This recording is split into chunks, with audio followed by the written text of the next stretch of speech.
Bismillahirrahmanirrahim. Assalamualaikum anak-anak. Bertemu lagi dengan Ibu Lucy Triani. Nah, hari ini kita memasuki materi fikih kelas 1, pelajaran 3. Oke, coba perhatikan papan tulis. Nah, kira-kira hari ini kita akan membahas apa ya anak-anak? Dalam bab ini kita akan membahas materi tentang bersuci dari najis. Dalam bab ini ada beberapa hal yang harus kita bahas, yaitu ada 6 bab.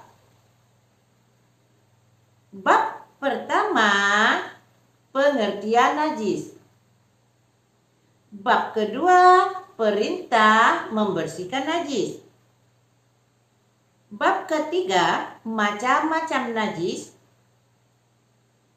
Yang keempat, cara menyucikan tanah dari najis. Yang kelima, hukum terkait najis. Dan yang keenam, yang terakhir, najis-najis yang dimaafkan. Sekarang kita lihat pengertian najis yang pertama. Menurut bahasa, najis berarti kotoran. Sedangkan menurut istilah hukum Islam, najis adalah sesuatu yang dianggap kotor. Ibu ulangi ya. Menurut bahasa, najis adalah kotoran. Sedangkan menurut istilah hukum Islam, najis adalah sesuatu yang dianggap kotor. Kotoran menjadi sebab terhalangnya seseorang untuk beribadah kepada Allah.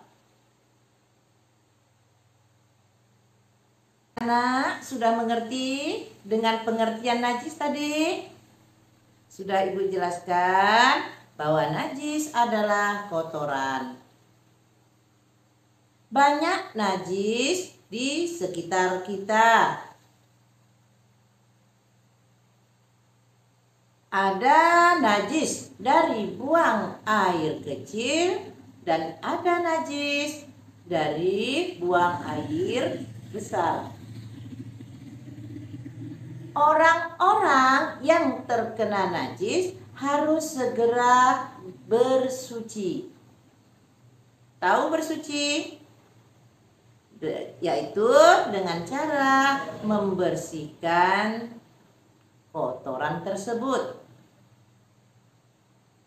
Selanjutnya, tempat yang terkena najis juga harus segera dibersihkan. Oke. Beragama Muslim harus suka bersuci. Mengapa Bu Lucy? Mengapa kita harus bersuci? Nah, karena kebersihan sebagian dari iman. Kita harus selalu hidup bersih. Bersih pakaian, bersih badan, dan bersih rumah serta bersih dari tempat ibadah. Hidup bersih akan terhindar dari bau yang tidak sedap dan terhindar dari banyak penyakit.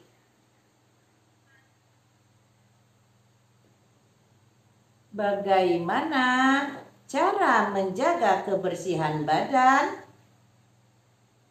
Nah, cara membersihkan badan yaitu mandi 2 kali sehari. Kemudian pakaian kotor harus segera dicuci. Kotoran yang menjadi sebab terhalangnya seseorang untuk beribadah kepada Allah karena kita dalam keadaan tidak suci. Jadi, kalau kita tidak berada dalam keadaan suci, bisa jadi ibadah kita tidak diterima oleh Allah.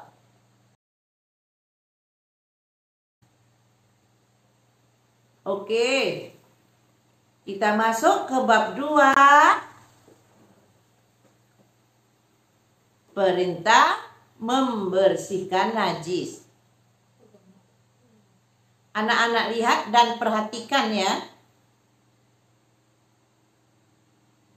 Islam memerintahkan umatnya untuk membersihkan diri dari najis. Perintah tersebut terdapat dalam Al-Quran surah Al-Mudaththir ayat 4. Wa thiyabaka fatahhir. Ibu ulangi. Wa thiyabaka fatahhir. Yang artinya, dan bersihkanlah pakaianmu. Quran surah Al-Mudaththir surah 74 ayat 4.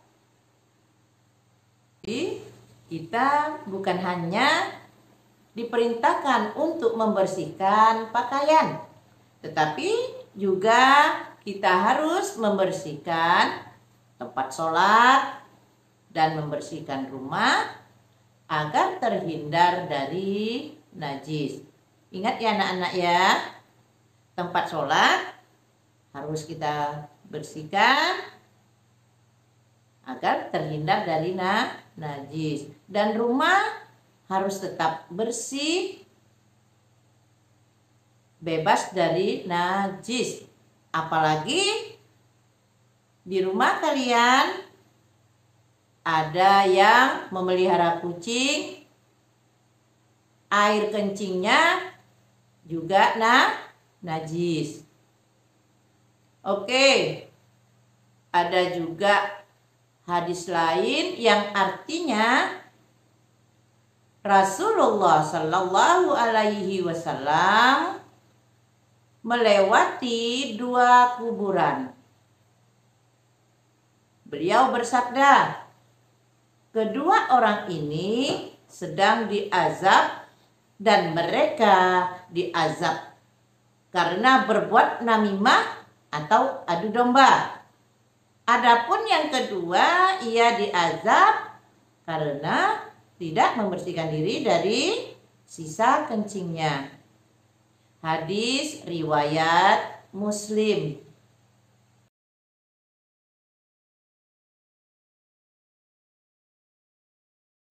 Nah, jadi kalau kita sedang kencing, agar berhati-hati ya, agar tidak menciprat kemana-mana. Biasanya kalau kencing sembarangan, kecipratannya bisa ke badan atau ke baju kita. Yang akhirnya nanti kita diazab oleh Allah.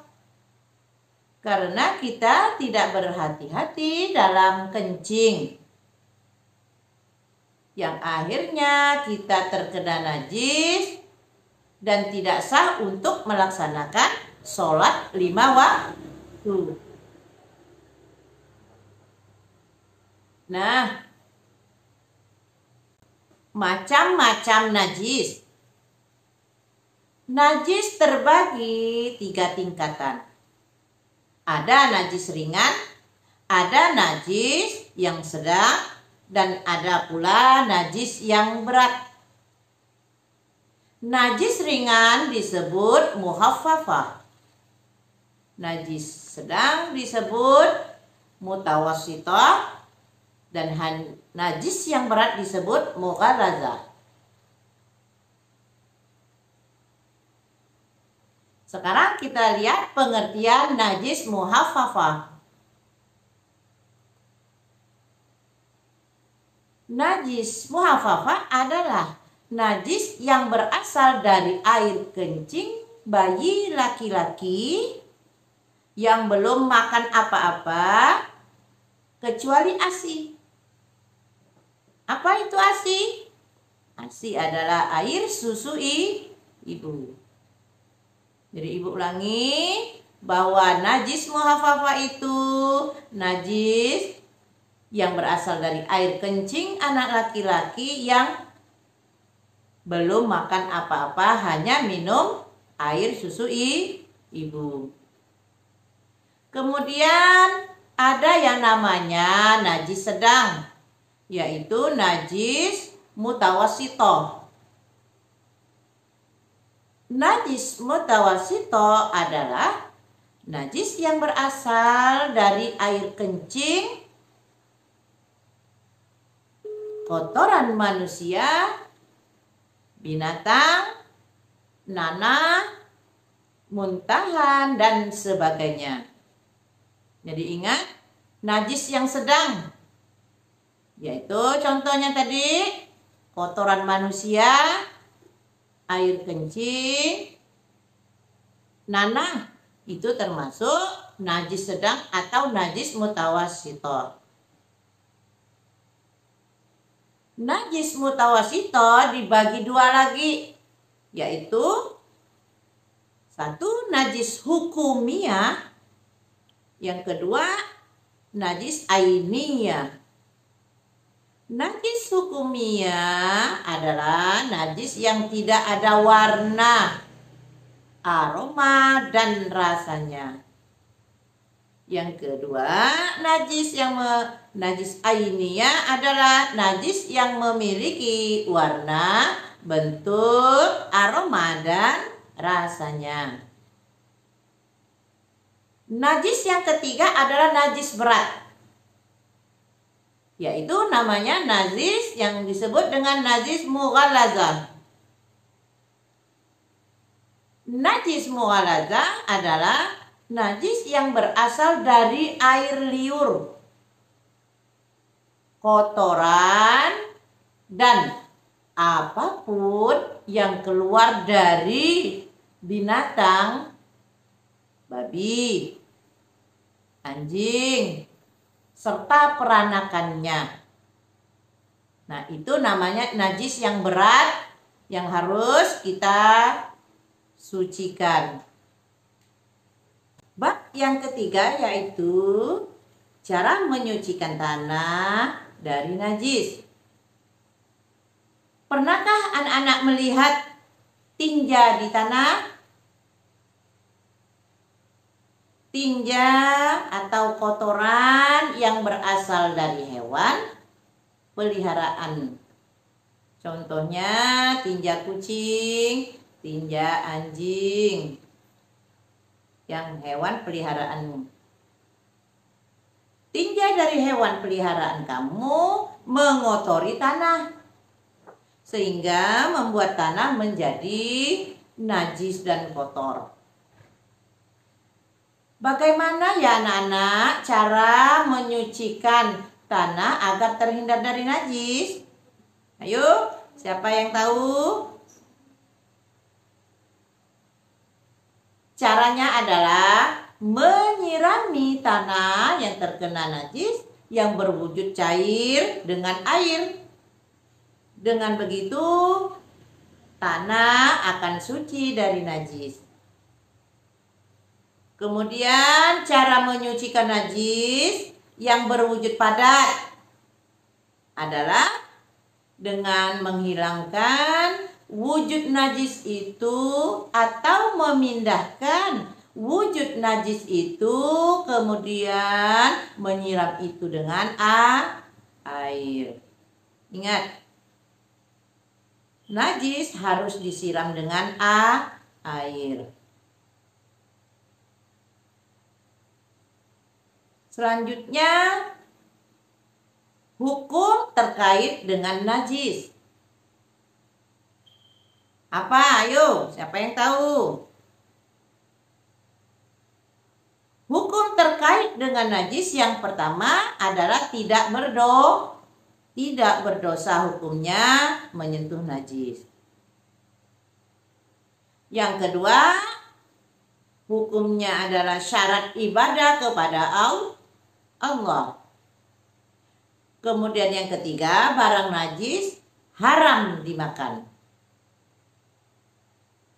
Dasar keharaman disebutkan dalam firman Allah dalam surah Al-A'raf ayat 157 yang berbunyi sebagai berikut.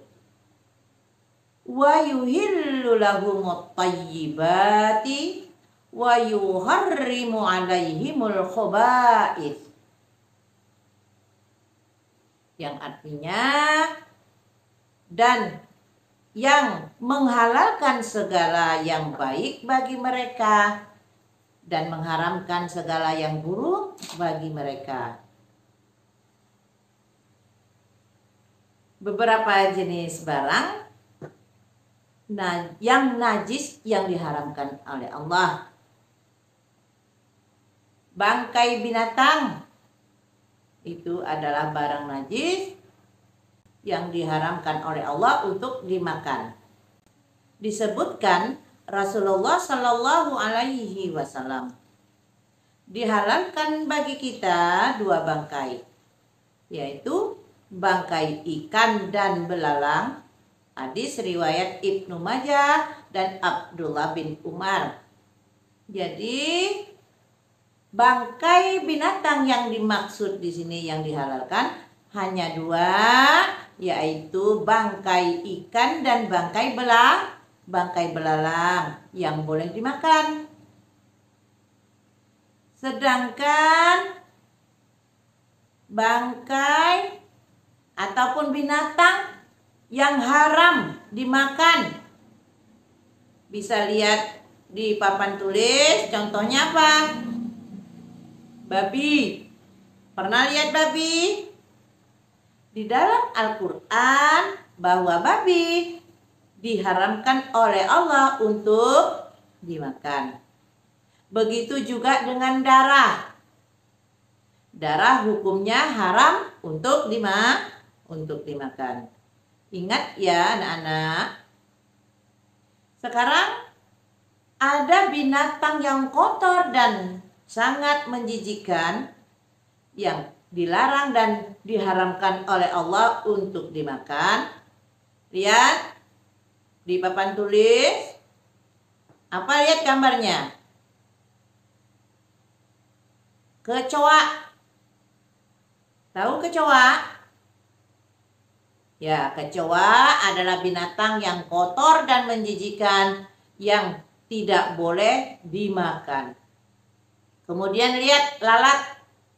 Sama dengan kecoa. Lalat adalah binatang yang kotor yang sangat menjijikkan. Karena tempat lalat adalah di tempat-tempat yang kotor yang sangat menjijikkan, seperti tong sampah, tempat genangan-genangan air. Ya, dia hidupnya di tempat yang kotor. Kemudian cacing. Cacing juga binatang yang kotor dan menjijikkan yang tidak boleh dimakan oleh Allah Subhanahu wa taala. Kemudian kelabang. Pernah lihat kelabang? Ya, lihat pada gambar, pada papan tulis. Itulah binatang-binatang yang kotor, yang sangat menjijikkan, yang dilarang dimakan oleh Allah. Kemudian yang bab terakhir, najis-najis yang dimaafkan. Najis yang dimaafkan seperti percikan air kencing. Ya. Percikan air kencing itu najis yang bisa dimaafkan. Kemudian darah dan nanah. Yang ketiga, muntahan bayi. Nah, muntahan bayi itu najis. tapi masih bisa dimaafkan. Kemudian yang keempat, bangkai hewan yang darahnya tidak mengalir. Nah, itu najis, tapi dimaafkan. Namun najis itu harus tetap kita bersihkan ya. Kemudian debu di jalan. Debu di jalan itu juga najis, tapi dimaafkan. Namun juga harus kita bersihkan. Nah, untuk pertemuan kita kali ini cukup sekian dulu dan Ibu mengucapkan terima kasih. Setelah membahas materi ini tentang bersuci dari najis, Ibu Lucy punya soal-soal yang harus anak-anak kerjakan setelah Ibu jelaskan materi tadi. Mudah-mudahan apa yang Ibu jelaskan anak-anak bisa mengambil hikmah dari pelajaran ini dan bisa menjawab pertanyaan-pertanyaan yang Ibu berikan. Anak-anak kerjakan soalnya. Soal latihan di bawah ini cukup 5 soal ya. Kerjakan soal tersebut ke dalam buku tulisnya. Nah, anak-anak kerjakan soal ini penuh dengan semangat. Semangat dan semangat. Untuk anak-anak semua, Ibu akhiri pembelajaran kita hari ini dengan membaca Alhamdulillahirabbil alamin. Assalamualaikum warahmatullahi wabarakatuh.